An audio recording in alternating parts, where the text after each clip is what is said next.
What's good people? It's your main man, Joe Fleetwood, the hustler, and welcome to the Joe Fleetwood podcast. As always, if it's the first time tuning in, make sure you go to www.joefleetwood.net. When you get there, you can find all of my social media links. And if you're watching this on YouTube, make sure you like, share, and subscribe. Also, while you're over there, check out the Joe Fleetwood shop where you can find things like this Joe Fleetwood signature hat, this Drip Life hoodie that I'm wearing, and also you can find a link to the energy drinks of my sponsor, which is Dubby Energy Drink, the gender-free energy drink. Now, this is a brand new drink that we have. It's called the Mango Orange Cream. Last time I checked, it was sold out. It's pretty good. I'm actually going to drink this one here on air while I'm actually doing this podcast because I'm thirsty and I don't have anything to drink. Now, when you get there, if you do want to try this and check out when we have it back in stock, click the link. You can get 10% off. All you got to do is use promo code Joe Fleetwood. Now, today's topic, I was actually supposed to do this podcast last week. However, I am currently in school. I don't know what made me decide to go back to school to finish up my degree, but I decided to anyway. I only have 11 courses. Funny thing about it is I actually have enough credits for a bachelor degree, but however, these schools don't want to just give you something for free. So they make you take a certain amount of courses with them in order to give you your degree. But truth be told, I have like 160 something credit hours from various schools during my time in the military, but no one will just give you a a degree just because you show up and take one or two classes with them. So the minimum is, I think, 10, but for the degree that I'm getting, it requires me to take 11. So I've been knee deep in school, so haven't put out a podcast at all last week. So I'm just now getting back to it. But with no further to do, as I like to say, man, let's get right into it. Now, one of my favorite shows is Power. And there has been a shakeup in the Power universe. And if you're not tracking, of course, Omari Hardwick, who plays the character Ghost, actually kind of set the stage for this disagreement between him and 50 Cent to take off. If you did not see the interview, he was actually on the Pivot, and RC asked him a question regarding, you know, his role as Ghost, and it kind of got into the realm of, okay, well, what are you being paid? And Omari saying, hey, I've never been paid what I feel I'm worth or my value. So if you didn't see it, I'm going to share a clip of it. So let's take a look at it. How much do you think I made a week? An episode? At least 150. You got it right. First time I've ever disclosed. How that make you feel? Look. Hey, man. So I don't want to. I only shared just that little snippet, right? I didn't go into the entire interview because it would just take way too long to address it. But in that, he disclosed that he made 150. You can go to the Pivot and watch that entire interview. That was just a little snippet to point out a specific point in time in that interview where Omari was talking about the amount of money that he made. Now, of course, in true form, 50 had to respond. And we're going to take a look at that clip also, but I do want to say this. When you go back and check out that, and I'll put everything into context because I only showed a short clip of Omari and that statement of him saying, how much do you think I got paid? He was like 150. I never disclosed that, but he went on to talk about how, how he embodied the character of Ghost, and just a lot of stuff talking about him being paid in his career. So I think Omari is a great actor, and we're going to get into some of his accolades, and I'll give you my thoughts on him in general. So we'll hop right into the 50 Cent portion of where he was on the Breakfast Club, because he was on the Breakfast Club last week, and that's actually when I probably should have dropped this, but it's a good thing that I waited, because the for those of you who don't know who Natari Naughton is she plays Tasha, because later on she was interviewed by TMZ. She had some thoughts to share on that, and then after that she was on the Breakfast Club, and she shared, basically she doubled down on what she said about Ghost Power and 50. So let's hop into it and let's see exactly what 50 had to say regarding Omari's statement. And this clip will be a little bit longer.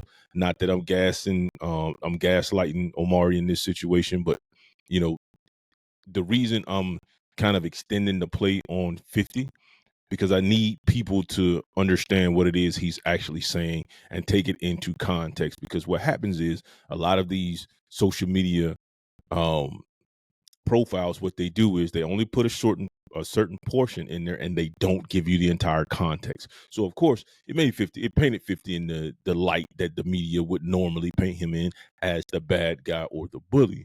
However, when you put it into context, it makes a lot more sense in what he was saying.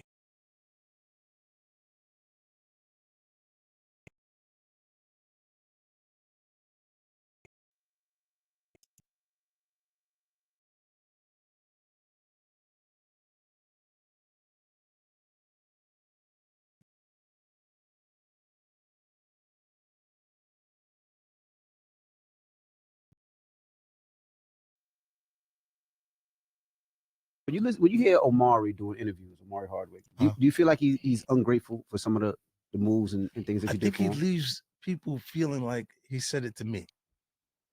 You know what I'm saying? Like what the fuck? Look, also point out the fact that when you don't have money, that I'll give you the money. Like give him $50,000-$60,000 and say, yo, nah, just get back to me when you're ready. Like until you're comfortable and settled in. Mm-hmm. I don't believe we can win consecutive championships if the players are hungry. Mm-hmm. The team is hurting like that, if that's the case. So then you go on, they don't change financial thresholds of how people are being paid on these projects until you get to season 3. Mm-hmm.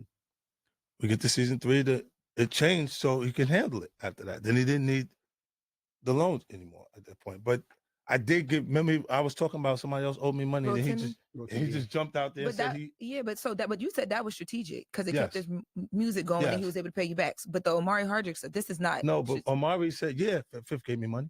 I didn't even say Omari's name. I was talking about Rotimi. Oh, he thought you was talking about him. And he said that I gave him the money. See, Rotimi, I had did a deal with him, and I spent money on this project. Then he wanted to do something that was independent. Afrobeats wasn't as popular as it is now, and he was going in a different tone of the music. And I'm like, I don't know about that right now, like the way. And I'm like, you know what? You could do what you want to do.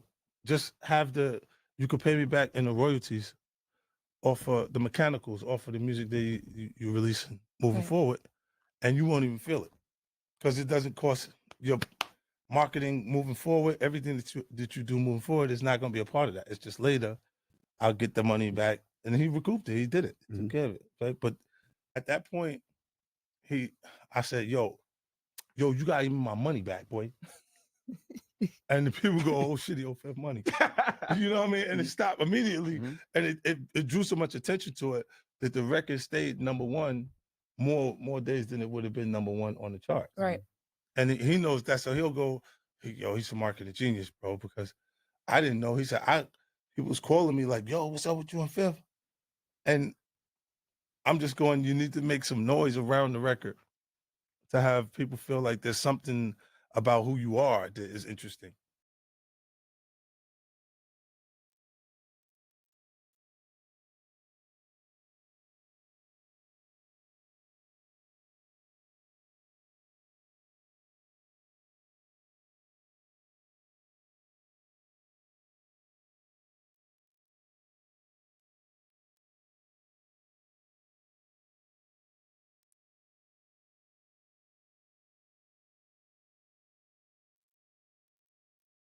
In Power, why are we not excited about the new projects? What new project? His new projects. You got new. I didn't know. See, that's what I'm talking about. Yeah, that is exactly what I'm talking about. If there was noise. So right there, I think that's a perfect place to stop it. that is where we actually get the full context of everything that 50 was trying to say, right? Because when it came to the clickbait, the only thing it said was, I think Omari overvalues himself. Now, it didn't stop right there. And like I said, Natari Naughton had, she jumped in, and I want to say a TMZ actually caught up to her, asked her a couple of questions, asked her what she thought, when it came to the 50 Cent and Omari Hardwick situation, right? And of course, in true fashion, and I get her because she is, a part of the show, and she has ties to both, right? So of course she wants to see them come back together and do their thing, right? So this is what she had to say regarding the whole, Omari statement and then 50's reply.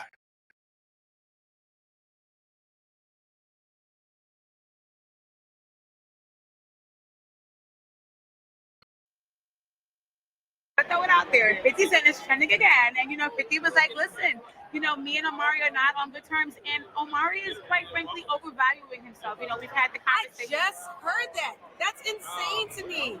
Omari is literally the epitome of power. Omari Hardwick started this amazing, like the journey. And I don't know all of what happened with 50 and O, but I'll say this. I love Omari Hardwick. He's an amazingly talented human. And he's also a good person. But there would be no power without Ghost, right? So, right. I hope that they can find love and peace between each other, because much love to 50 and to O. Now, in a later interview, she was on The Breakfast Club, and she doubled down on what she said.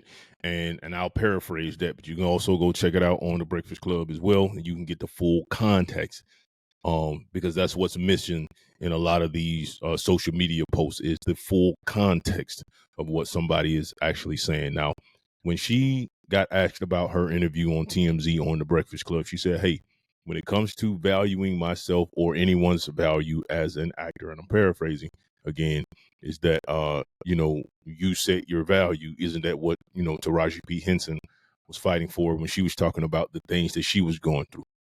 So here's what I'm gonna do. First, let's go ahead and address that situation since it's in the forefront, and we're talking about value and the comparison to Taraji P. Henson and the current situation of what 50 said about Omar. Now, when it comes to Taraji, she did Benjamin Button. We're talking about she has been in Hollywood for quite some time, and she's been in some of the biggest motion pictures made in Hollywood. So she has the accolades, she has the platform, and she has the recognition. And even with being in Benjamin Button, Hidden Figures, and all those other big movies that she's played in, it took her a minute in order to get to that. And that wasn't fair at all. But Hollywood was checking for Taraji. Hollywood came knocking in order to get that. Now, you want to talk about a high-paid actress when it comes to episodes? Go look up what Angela Bassett is making per episode for the TV series that she's in. But Angela Bassett has the resume. She has the Hollywood silver screen. She has the background and checks all the boxes. Right? Now, one of the things that 50 brought up was, hey, I'm not opposed to going to win another ring with the same team, right? Basically saying that, hey, if this is what is going to be, then let's continue to do it. Now, one of the things that I didn't show you that was in that interview is he also said that Omari's character was supposed to die where 50's character died. Kanan died at. In the original script, they had Ghost dying during that episode. So it would have been cut short a long time ago, but 50 was like, no, let's keep him and extend it. Right? So knowing that fact, I can honestly see that, hey, If the issue is the money, then why not just go to fifth on that?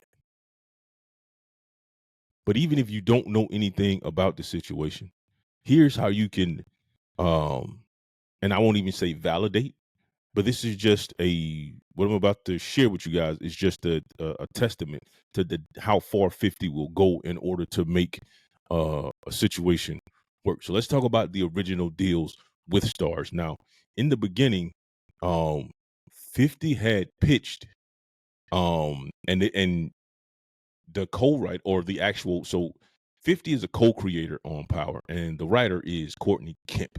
For you guys who don't know, now they initially pitched Power to HBO, Showtime, Paramount, and Hulu, and they were all turned down after the initial rejection or after the initial proposition.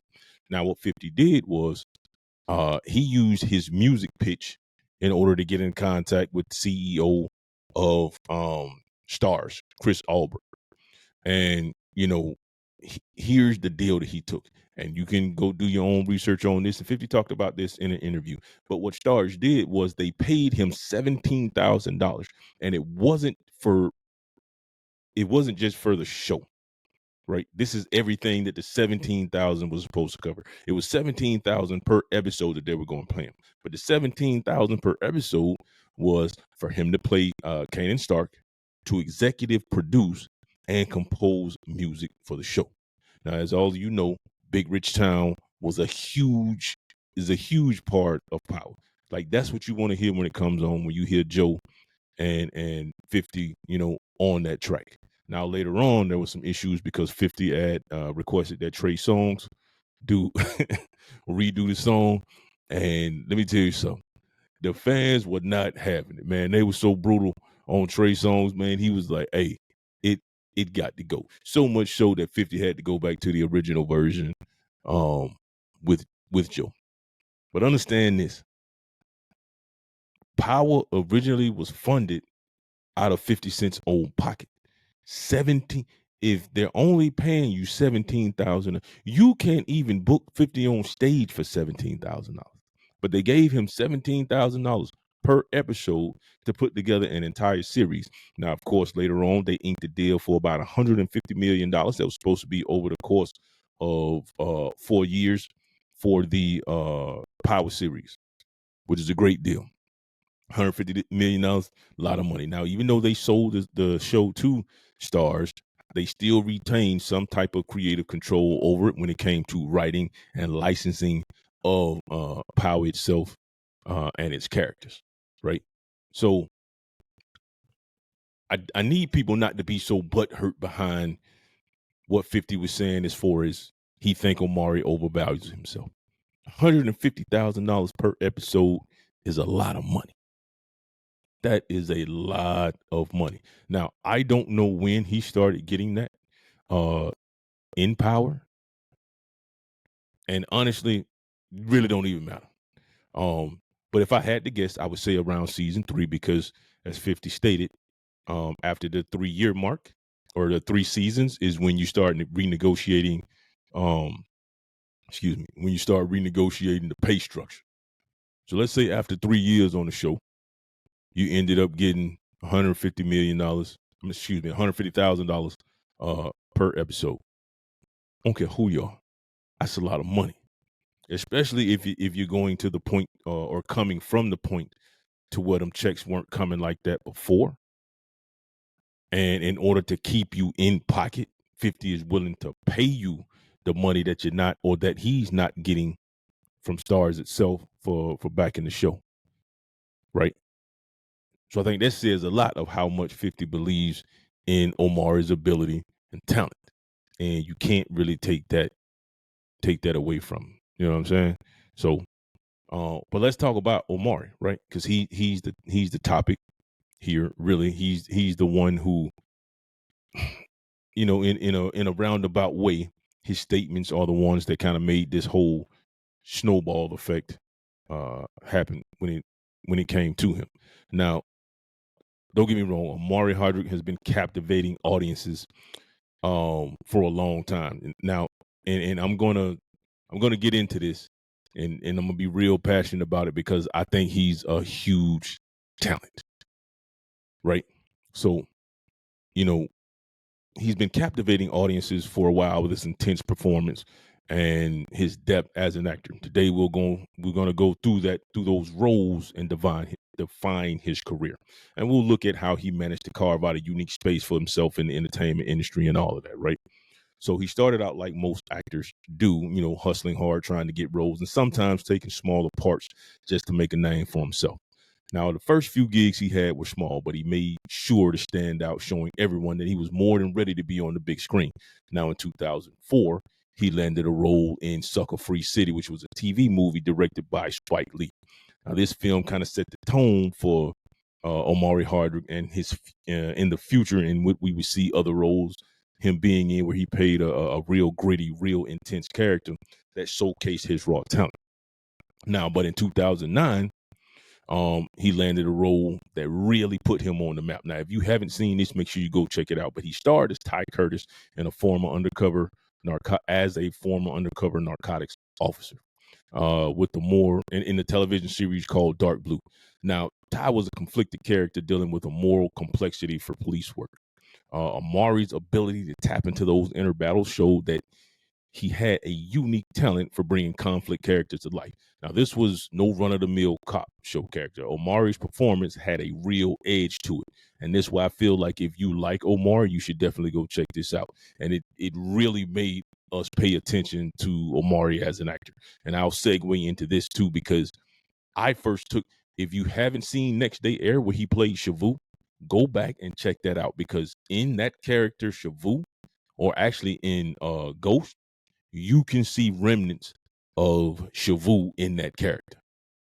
Like Next Day Air was probably the first role, because I remember seeing him in Gridiron Gang, but I didn't really take notice of his acting ability until I saw him in Next Day Air. Now, of course, everybody knows him as James St. Patrick, Ghost in Power, but and really that's the character that defined his career. Now, for those of you who haven't seen Power, his character Ghost is a businessman / drug lord, father, husband. You know what I mean? He's just an individual who was walking that thin line between the streets, his past, his dreams, and trying to become a legitimate businessman. Now, this role wasn't just another role for Hardwick. It became an iconic role in TV history. Ghost was complicated, haunted, charismatic. He was a character, loved and hated to be loved. You know what I mean? Omari's performance brought Power to a whole nother level, helping turn the show into a cultural phenomenon. Now, Ghost's popularity didn't just put Omari Hardwick on Hollywood's radar. It made him a household name by playing Ghost and embodying the duality of a man, both family man and a ruthless businessman. Omari brought humanity to Ghost, making us see both sides of a man who consistently was torn between ambition and loyalty. And this wasn't just acting, it was Omari putting himself into the character role. Now, you can hear him talk about this extensively in that interview or that podcast I was telling you about, The Pivot, when he was questioned by RC and the rest of the hosts. And forgive me, I'm drawing a blank on their names. I just remember RC because he's like one of my favorite guys on their podcast. So Tatum, and he's the other guy, and godly, I'm drawing a blank right now. But yeah, make sure you go check that out. And that's only if you want to find out more information about Omari Hardwick, because I think in that interview is where he really became vulnerable. And I think you can see him expressing himself in that interview, and I can understand both sides of the coin. I understand what 50 is saying, like, hey, and it makes sense. Like I said, once again, if you're a fan of Omari, great. But don't take what 50 said, take your emotions out of what he said, and look at it realistically. If you are entitled to set your value wherever you want to set it at, you have that ability. The value of something is what somebody is willing to pay for. If I tell you this drink is $250 and you think it's worth $250, you'll pay $250. If I tell you this drink is $100 and you think it's worth $100, you'll pay $100. But when it comes to marketing your talent and trying to increase your value, that's a hard. You have to place who you are in the marketplace and market yourself accordingly, right? No doubt, Omari embodied Ghost. No doubt, he embodied that. But find someone else in Hollywood, right, or in TV as well, and do a comparison and see where you fall out. Now, I would definitely say if you're talking about characters along that line, Omari is up here. But how do you translate that to Hollywood, right? If that's where you're looking to go next, or if that's where you're looking to go, whatever direction in as far as a TV series. Now, I don't know what happened in the creative decision in order to take Ghost out. Have no clue. Apparently, it was supposed to happen earlier. It didn't. They extended him. So I think the way the series was written is that he was supposed to go. Now, I don't know. And of course, as fans, we hate to see what we feel is the person who made the show leave, because in my opinion, I stopped watching after Ghost. I just couldn't. I felt like, and I love Joe Fleetwood. I think he's a great actor, but he doesn't carry that same. I don't get the same feeling that I get from Ghost that I get from Tommy. You know what I mean? It's just not the same. Ghost made you feel it. Tommy is high strung, high emotions. He's constantly on 10. He's slick too.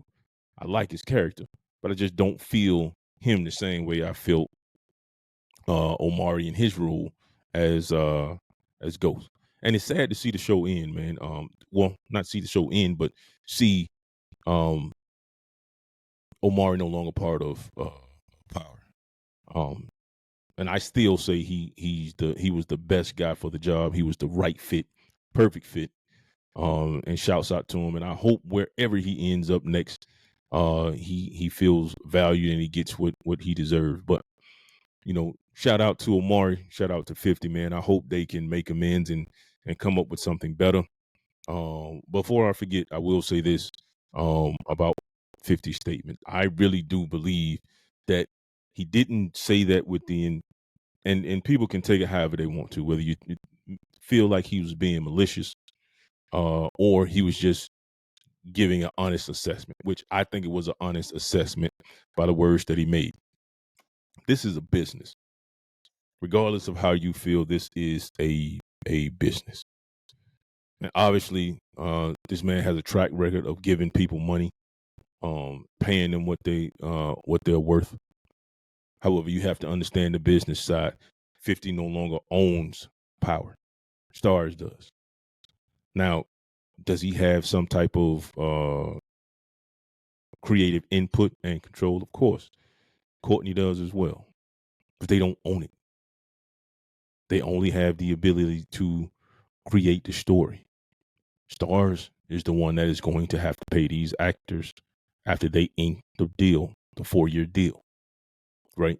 That's how it works. So, good luck to Omari on future endeavors. Shout out to Natari Naughton. Oh man, I hate to see things get like this, man. But that's the scoop right there, man. That's all the information that I have. Make sure you guys continue to check out Joe Fleetwood's podcast, man. I greatly appreciate it. Once again, go to joefleetwood.net where you can find all of my social media links. Get you some of this W Energy drink. I have the link, right? I have the link on that same webpage. Click it. Use Joe Fleetwood promo code. You can get 10% off.